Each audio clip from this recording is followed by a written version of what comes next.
पहलगाम हमले के बाद से लगातार भारत में आतंकवाद और पाकिस्तान पर कड़ी कार्रवाई की मांग उठ रही है। ऐसे में अब अचानक से घटनाक्रम में तेजी आई है और दिल्ली कश्मीर में बड़े एक्शन की तैयारी में है। दिल्ली में तेज हुए घटनाक्रम के बीच पिछले 24 घंटे के अंदर रक्षा मंत्री राजनाथ सिंह और प्रधानमंत्री नरेंद्र मोदी की 2 हाई लेवल बैठकें हो चुकी हैं। इन बैठकों में एनएसए, सीडीएस और सेना प्रमुख भी शामिल हुए। ऐसे में अब यह माना जा रहा है कि आतंकवाद और टेररिस्तान की उल्टी गिनती शुरू हो गई है और डिप्लोमेटिक प्रतिबंधों के बाद भारत कभी भी सैन्य ऑपरेशन लॉन्च कर सकता है। इन मीटिंगों में सीडीएस, एनएसए और सेना प्रमुख के होने का ही मतलब यह है कि भारत एलओसी पर बदलते घटनाक्रम पर नजर रखे हुए है और जवाबी हमले की तैयारी भी कर रहा है। अब एक सवाल यह भी उठता है कि भारत इन ऑपरेशंस के लिए आखिर कितना तैयार है। इसका जवाब भारतीय सेनाओं ने दिया।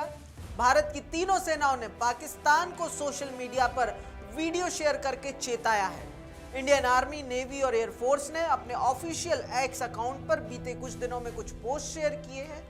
इन पोस्ट में भारतीय सेना के शौर्य और क्षमता के साथ साथ ये भी बताया है कि किसी भी फ्रंट पर किसी भी वक्त भारत संघर्ष के लिए तैयार खड़ा है।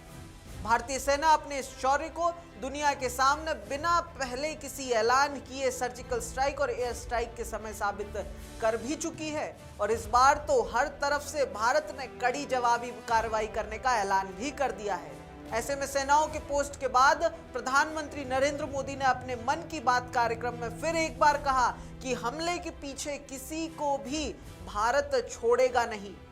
मैं पीड़ित परिवारों को फिर भरोसा देता हूं, उन्हें न्याय मिलेगा, न्याय मिलकर रहेगा।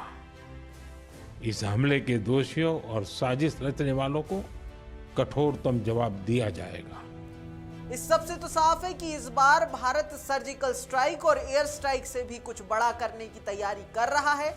ऐसे में आतंक की टेरिटरी में बौखलाहट साफ दिखाई देने लगी है। कुछ मीडिया रिपोर्ट्स में तो यहां तक दावा किया जा रहा है कि पाकिस्तान में इस तरह का डर का माहौल बन रहा है कि सेना के अधिकारियों और नेताओं के परिवार पाकिस्तान से पलायन तक कर रहे हैं।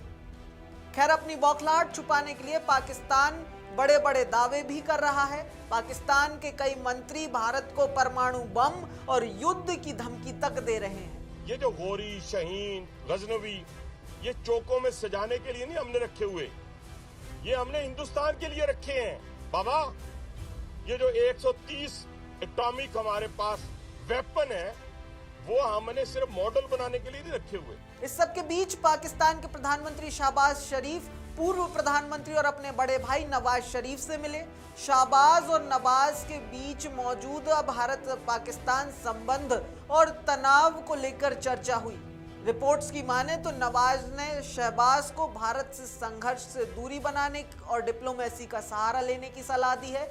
यानी ये तो साफ है कि पाकिस्तान कितनी भी धमकियां दे ले, लेकिन खुद पाकिस्तान की टॉप लीडरशिप को भी ये पता है कि भारत के खिलाफ आतंक को समर्थन देने का अंजाम किस हद तक नुकसान पहुंचा सकता है।